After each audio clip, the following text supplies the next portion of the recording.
All right, let's just talk about sound reinforcement for a minute, and then let's talk about dealing with your soloists a little bit more. Specifically, your featured soloists, like on your ballad chart, Mhm. or if you got a vocal. Uh,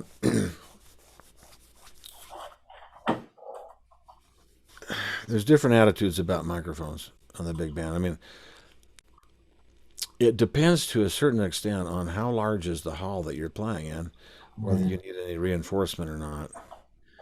Um, I'd rather think of it as sound reinforcement because we're just reinforcing the sound we already have. And for me, I do mic the band pretty heavily in the Dion Concert Hall. We call it tight miking, where every person has their own mic. Mhm. You have control over every part. But there's a couple of reasons for that. One is we're streaming the concerts now, and so the only sound that's going to go on, out on the stream is the sound that comes through the microphones. They're not going Mhm. to hear anything in the hall, the actual sound. Yep. In the actual hall, I don't have any interest in hyping the volume of the band. That's not what the microphones are about. Sometimes people see microphones and they got that idea. Oh man, that's why it's so loud. No, it's actually that loud without the microphones. What the microphones are doing though is they're giving us a chance to clean up the sound. We can EQ a little bit and we can do a little bit of balancing and we can make the sound of the group better in the hall without necessarily hyping volume. Yeah. Yeah. Yep. A lot of halls have a lot of resonances that are not great. The Diong Hall, had a lot of deficiencies because it was never built according to the specifications of the architect. And consequently, they bought those shells, expensive shells, to try to make up for the problems that the hall has acoustically. But especially for my kind of group, it's problematic.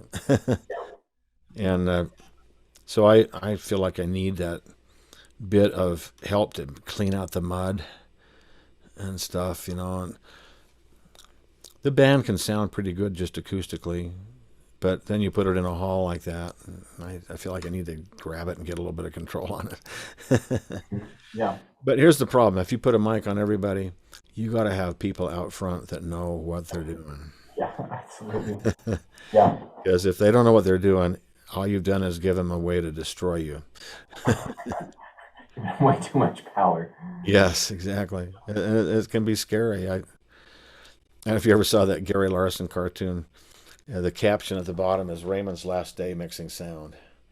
And so then in the picture, you see in the distance the stage and the performers on the stage. And in Mhm. the foreground, you see the mixing board and all Mhm. the knobs and stuff on the mixing board. And then you're looking over the shoulder of the mixing engineer, and Mhm. he's got his hand on this knob, and under the knob it says "suck." It seems like they all know where that is. Yeah. I've had some really bad experiences with that. One time we were doing a sound check for the concert, and well, I'll give this farther back. Back in about 1987 or so, they asked me, "Would you be willing to have your band tour internationally?" I said yes, under one condition: John Holloman goes with me. Now, John Holloman was the guy that I trusted to run sound, Yeah. and so he did go on a majority of trips with us for quite a while until he retired. Yeah. And then Jeff Carter started going on a lot of those trips with us, which I really trust Jeff. And Troy Streeter's been on two or three of those trips, and I really trust Troy does a good job too. Uh, but here's the thing: John's went on two tours with us, and then his wife got cancer, and he couldn't go on the next tour. Oh yeah. And so they tried to get somebody else, but they couldn't get anybody. And so they decided on this kid that was really their best student in the sound recording program. They figured that he should have a good shot at it. Well, okay, he was pretty good with knowing what to do with the sound and the microphones in a way, but he didn't have any concept of our kind of group. He was Mhm. obviously geared to just a solid rock band. And every time we started a sound check, it was let me hear the drums, and then working on the drums for a while. And I found myself back at the mixing board a lot of the time during the rehearsal time where I wish I could have worked with the band a little bit more, trying to work with him to get him into to do with all those horns and everything. Yeah. And then we did this concert. The tour was to Scandinavia. We were in Fredrikstad, Norway, which is east a ways from Oslo. Mhm. And we had a great audience, and it was a great concert. I mean, it was burning. The band just did such a good job, and the audience was just on fire. The next morning, we were getting on the bus to leave, and the newspaper had just come out, and one of the tour leaders had grabbed the paper and was able to translate a little bit for us. And basically, what it said was, "This was a really wonderful hot band. It's too bad the sound reinforcement couldn't keep up with it." Oh no. Ouch. Uh, Yeah. at least you got. At least you got.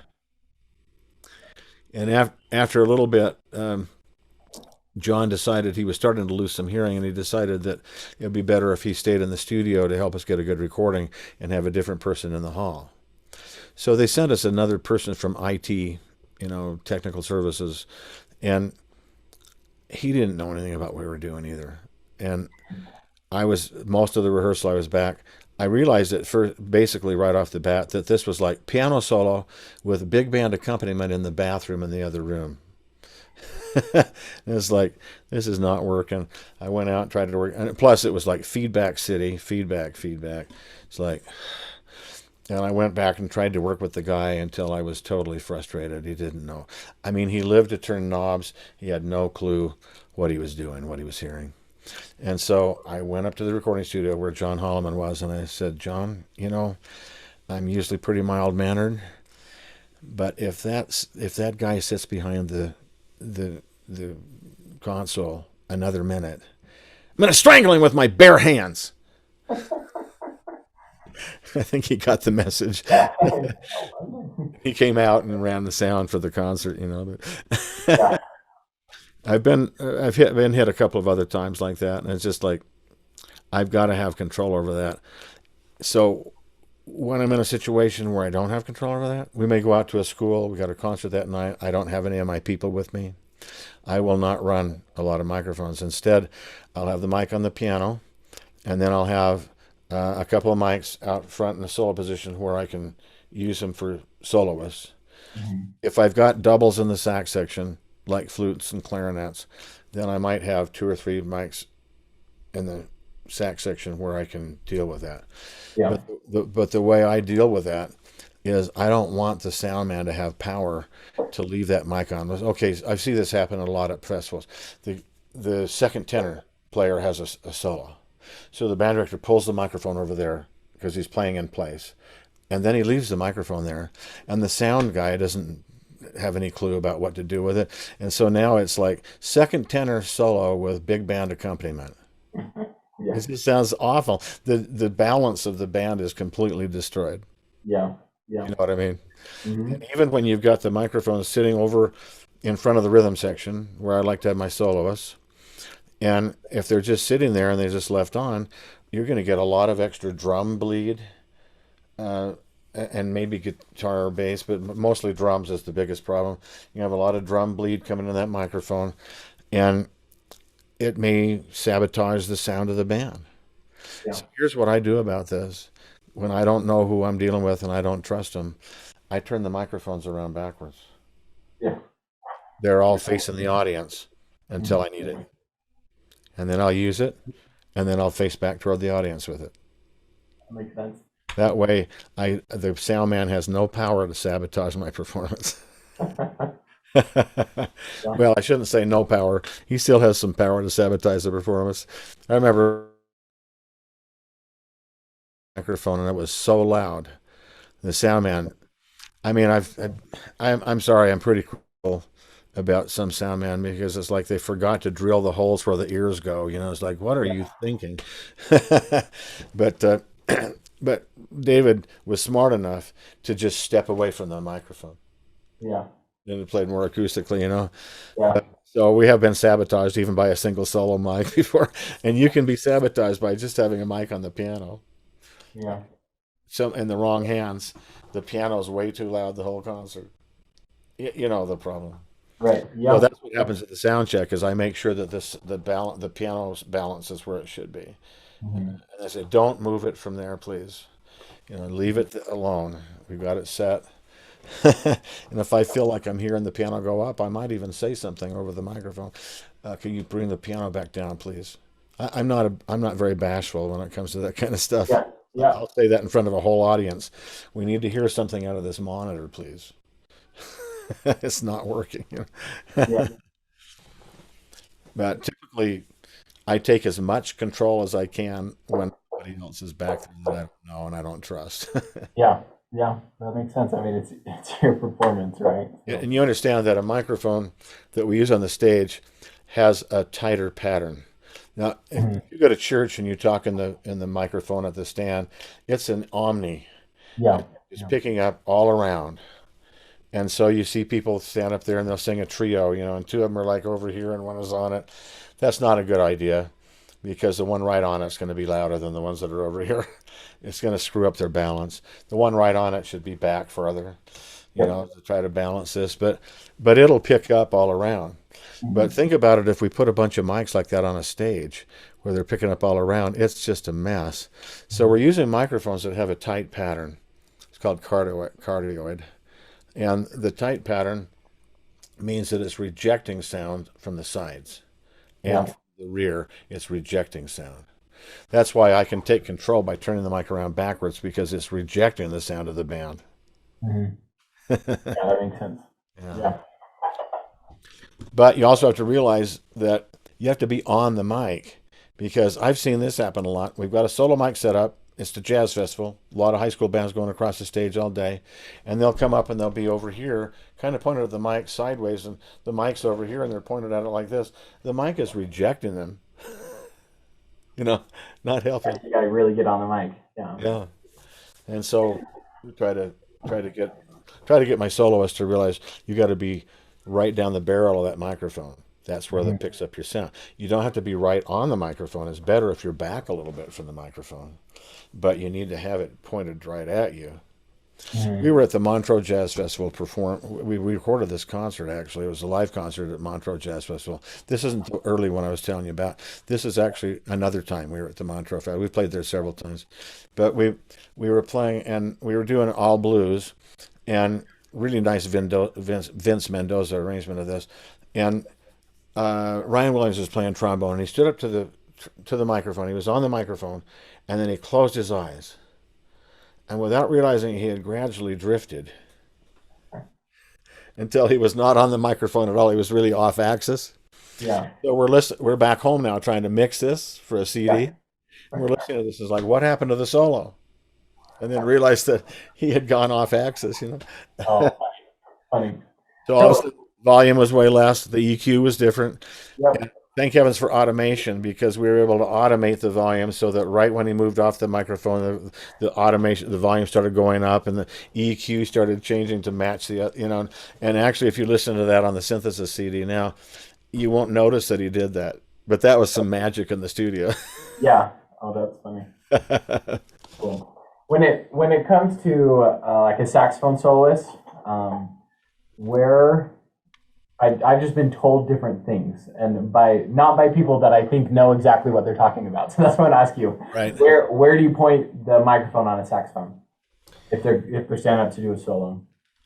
Right. Let's say that I've got this horn. The sound doesn't just come out here. Right. It comes out of the keys. In fact, it comes out of the keys more than it comes out of here. Hmm. And this is curved so that if you have a microphone in the area, it's going to pick up the bell and the keys. Yeah. But the soprano saxophone is not like that. At least not. I mean, my straight horn, the Yeah. soprano, this is straightened out, and this is also straighter. And now you put one mic on the soprano and it's picking up the keys, but it's not picking up anything off the bell. Yeah. So I did a lot of experimentation with that, and it turned out that the mic on the bell was getting the highs and a lot of that sizzle, more of the clarity part. The mic on the keys was getting more of the body and the warmth of the sound, Hmm. but not as much clarity in the attacks, and didn't have the sizzle on top and stuff. And so I actually double mic the soprano saxophone. If I'm recording, I'll put a mic off the bell, and then I put another mic off the keys, and then I'll mix those. Usually about 1/3 on the bottom to 2/3 on the top. But I get the best sound by using two microphones. With this instrument, that's not so necessary because if I put a microphone out in this area, it's going to pick up the bell and the keys. Okay. Yeah. But the problem is, I see a lot of students get up there and they just swallow the mic and the bell. Yeah. That's what I see. That's a brighter sound. Okay, it works. I mean, Lenny Pickett does that on the Saturday Night Live, and he's screaming all those altissimo things and high stuff, and it kind of works for that. But really, the real sound of the instrument. You're better if you're off a little bit, so Uh-huh. that it captures the keys and the bell. You know. Okay, yeah, that makes sense. Yeah, and there's for some reason on the saxophone, there's a sweet spot off to the right. And maybe it's because we're using holding it kind of like this. I don't know, but there's a sweet spot over in here. So when I'm recording, I always put the mic over in here. Interesting. When I'm playing though, I usually have it a little more directly on so that it's getting a little more. But I don't want to be right on it because I think it's almost all bell, and I want to mix of bell and keys. So Yeah. Okay. Yeah. Cool. I don't know. Does That that, makes sense. Yeah, that answers my question. Yeah, because I mean, basically, I've been told by some people, no, it's got to be right in the bell, and other people said, no, it should be right up by the keys because that's where the most sound's coming out. And I'm like, I think it makes more sense to like what you said. That makes more sense. Pull it back a little bit, and get a that mix? comes from both of them. And trumpet, for example, they found that the sound really takes about what was it? I think I think maximum sound was like 8 feet away. But I think if you've got the mic 4 or 5 feet back from that trumpet player, you're going to get more of the actual sound uh, Mm, of all the overtones and all the actual richness of the sound, the overtone content of the sound. Whereas if you're right on that microphone, it's not going to have all of that. yeah. Okay, that makes sense. However, you've got to be close enough in a big band setting that they can pick you up and not be picking. They're trying to get this up a Yeah. little bit more to get you, and then they're getting everything behind you. They're like we're turning up the trumpet solo, and all we're hearing is drum cymbals and stuff. Yeah. Yeah. Trumpet cymbals, yeah. I mean, there's a certain amount of stuff that you got to deal with on the stage where you might need to be a little closer, but the sound is Mhm. better if you're not right on it. And in a recording studio, you would never just put it right on the bell or right on the keys. You'd have it kind of off to the right here where it's picking up everything. Yeah. Yeah. Yeah. That makes sense. Cool.